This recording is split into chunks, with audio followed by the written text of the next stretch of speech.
Shri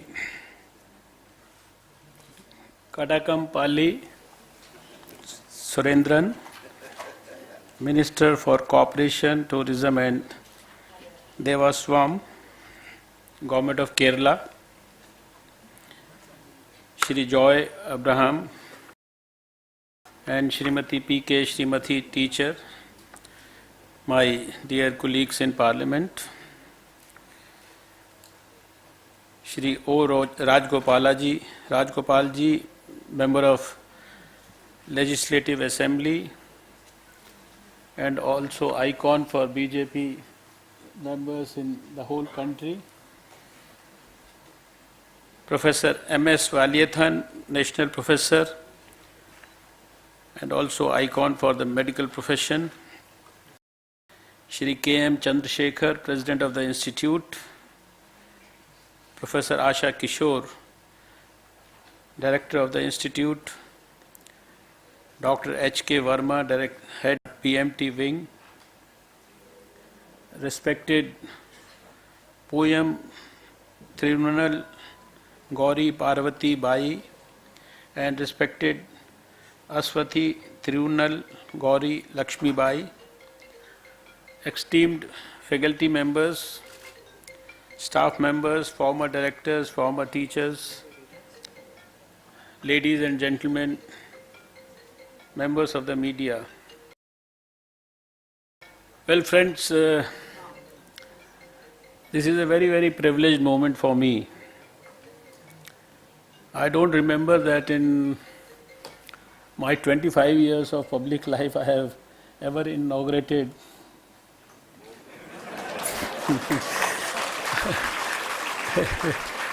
unveiled 4 plaques at a time and that too at one place. And then I don't remember any audience in 25 years of my public life where everybody, pin drop silence, total patience, so many speakers and everybody is like relaxed, speaking at length. So it's all hats off to you. Thank you so much. So it's a privilege to be part of such a distinguished, esteemed and very learned audience with so much of patience. 2 members of Parliament, very senior members of Parliament, 2 senior MLAs, Minister, and Dr. Valyathan, I know, is a doyen of the medical profession and is one of the few persons in this country whom I respect from the core of my heart. And Dr. Mr. Chandrasekhar, he has been at the helm of affairs in the country. He has worked with the Prime Ministers, he has looked after the whole country, so it's his modesty that is looking after this institute. And Dr. Asha and so many, and the distinguished presence of the royal family here, and with so many distinguished people, media people. So that's why I said it's a great moment for me, great privilege. As you all know, all my life I have worked in the field of health. As a medical doctor, then a practicing ENT surgeon, then as a health minister in Delhi, then for a number of years as the World Health Organization's advisor for many countries, and then the Union Health Minister also. And it's only last 4 years that I am the Union Science and Technology Minister and also the Environment Minister now. So health has always been a great passion area for me, but after having worked in science and technology for 4 years, I feel that it is also probably one of the greatest blessings in disguise for me. So right now I have developed equal amount of passion for science and technology as well. But when I come to this great institution, so it gives me the privilege of satisfying both the passions for health and also the passion for science. And one common thing that I found in all the addresses that were made was that this is a great institute, and everybody is highly appreciative of the faculty, and everybody is highly appreciative of the doctors and the standard of the institute. So it gives me immense satisfaction. And Professor Valiathan has set up two goals for all of us today, and he has also defined the contents of the dream for you. He wants this institution to be the best in the whole world in terms of the medical devices, technology, development, etc., and also for this national institution to attain a global status. So I think this day for us should be important to have a new well-defined dream for all of us to work in the future. Others have also raised some important things. I was just wondering, because I was asking the engineer, when do you complete this? So he said he is going to complete it in 2020. And then Mrs. Teacher also raised some demand. The minister also, in fact, said the same thing, and I think that's everybody's sentiment, that they should have another institution like that. So I was wondering that if when this today's project is completed in 2020, and if you again invite me in 2020 as a minister, then that would be the most appropriate time to announce for that new activity. So, your clapping says that you have decided that I have to come back here as a minister in 2020. But I can assure you that the way Prime Minister Narendra Modi has worked for the last 4 years with thorough passion, sincerity, compassion, honesty, dedication, vision, and for every field he has, I think, shown perceptible and measurable results. We don't have at least even an iota of doubt about the fact that 2019 is going to come back at the helm of affairs. And I promise that when I come here in 2020, that project will certainly take it up, and will certainly work towards the fulfillment of the dream of Professor Valiathan. That much I can assure you. A lot of good things have been said about the institution, and I don't want to repeat that, because I had the privilege of visiting this institution at least 2 times in the past, if I remember. Once it was the convocation, and once I came, I think once I came as a Union Health Minister also, maybe, and another time it was as a Science Technology Minister. This is probably the 3rd time, as far as I remember. You were not there earlier. So friends, thank you so much for giving me this privilege, because it's always a privilege to be with professional colleagues and very senior people of the profession, people who are research oriented. Mr. Chandrasekhar has rightly pointed out that we need to do something more to strengthen research in this country and find out more sources of money. And I think, you see, as far as the government is concerned, I can tell you, sir, that last 3-4 years our input into research activity has almost trebled. But the private sector, I think the corporate world needs to put in more to enhance the research activities. And I also feel very happy to inform all of you that in science and technology we have made significant strides in the last 3-4 years.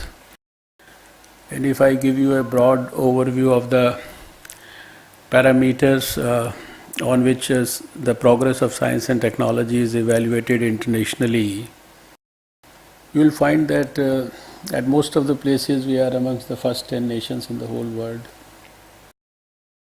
A country's science progress is evaluated by your science research, your science publications, and the places where your science publications are published, and your impact factors, your patents. So it's almost, you see, we are sixth in the whole world now. And internationally, the growth rate for science publications is just about 4%. For the rest of the world, it is 14% for India now. We are third in nanotechnology. We have the latest high performance computing for weather forecasting, cyclones, and all those things. And we are fourth in the whole world now. Is only England, America, and Japan are slightly ahead of us. This is the same country which was caught unaware in 2004 for the tsunami, and we lost thousands of lives. And today, if I say that we are probably the best in terms of early tsunami warnings in the whole world, it's not an exaggeration. We are ninth for our patents. CSIR, you know, it's the most prestigious organization doing research, developing new technologies, transferring those technologies to industry and thereby to the people. There is a list of 1200 organizations, over 1200 organizations all over the world, which are like CSIR, and they are supported by public fund, government fund, and they do research, develop new technologies. And you'll be happy to learn that in the last 4 years, out of those over 1200 institutions supported by public funding, our CSIR, as per the latest international Shimago ranking, ranks 9th in the whole world. That's the level of growth of our science. And in a list of over 5,200 which are funded by the government money as well as the corporate world, we are the only institution which ranks among the first 100 in the country or the world. And in fact, we are 75th in that list of over 5,000. So that is a bit about the progress of science in this country. And I think this is all hats off to the great scientists who work with so much of passion, and of course institutions like this all over the country, where we have contributed tremendously to the growth of science. In the last 4 years itself, we may have developed over 5,000 new technologies, may have transferred over 800 technologies, and may have helped thousands of young people for their startups, for the development of the incubation centers and the technology parks. And this is the time when I can very safely say that there is a very, very passionate Prime Minister who has a deep sense of faith and confidence in the ability of professionals, scientists, and who with his startup and stand-up movement has assured every young person in this country that if you have a bright idea and if you want to convert your idea into an entrepreneurship program, and then help in the development of a new technology for the benefit of the people of this country, the whole government of Mr. Narendra Modi stands rock solid behind you with all its might, whether it is a financial might or whether it's a technical might. So that's where we stand right now. And by 2030, the Prime Minister wants India to be one of the top three scientific nations of the whole world.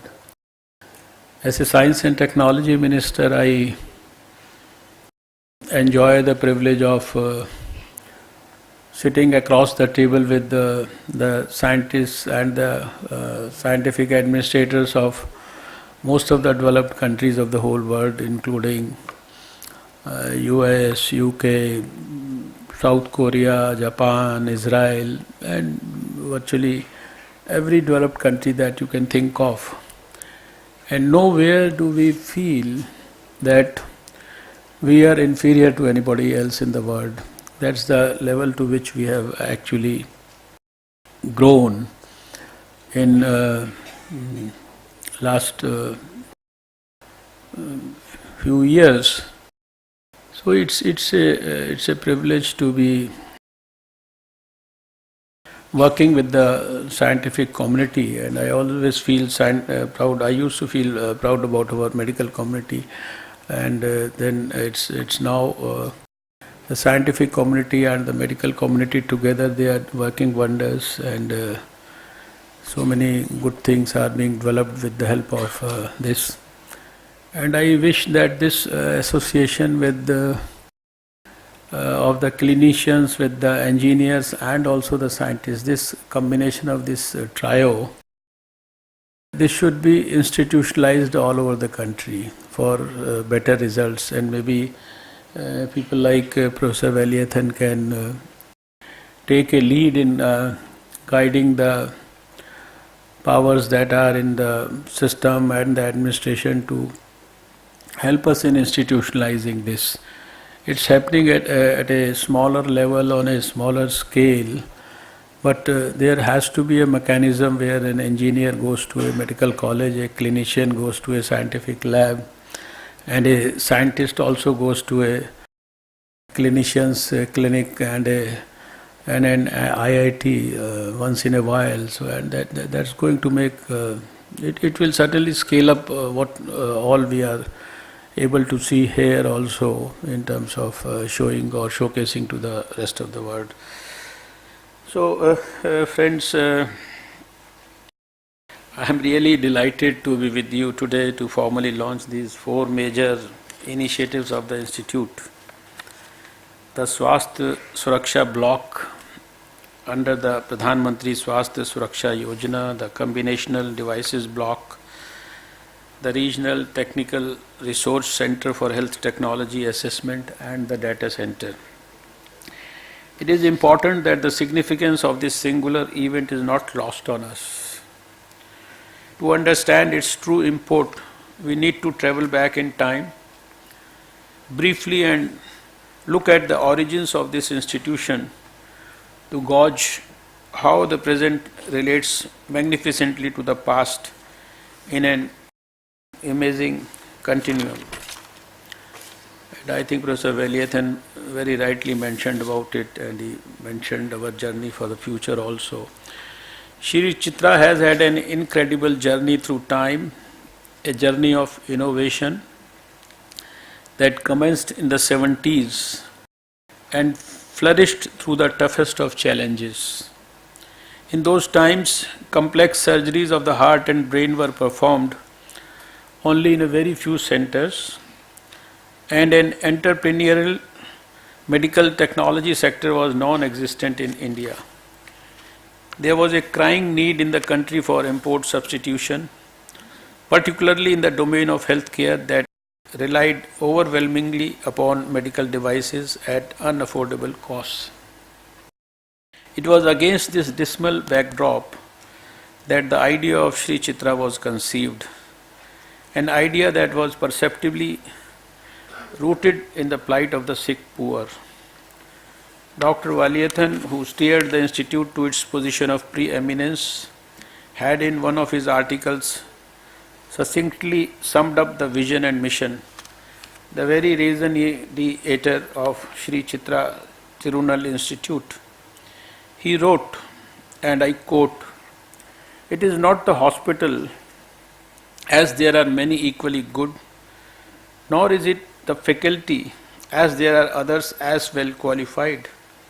It is the convergence of medical science and technology in the organization of the institute that has made it a unique institution of its kind." Unquote. True to the spirit that animated its lofty mission during the formative years, this organization has tenaciously endeavored to stay loyal to its palpably holistic culture that encompasses high quality patient care, unswerving focus on indigenous and affordable technology for clinical application, and engagement with public health, all of which lead to high standards in healthcare services. That quick peep into the history and heritage of this organization brings us to the larger meaning of this moment.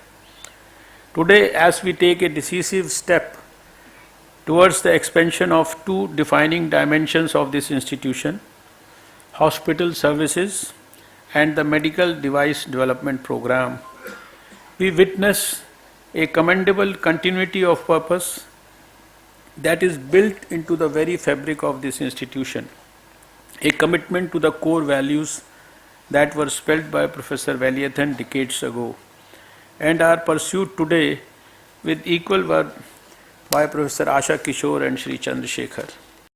I congratulate all those who have transformed Chitra from an arduous dream into an admirable reality, leaving us believe that age cannot wither nor custom stale its uncommon intent.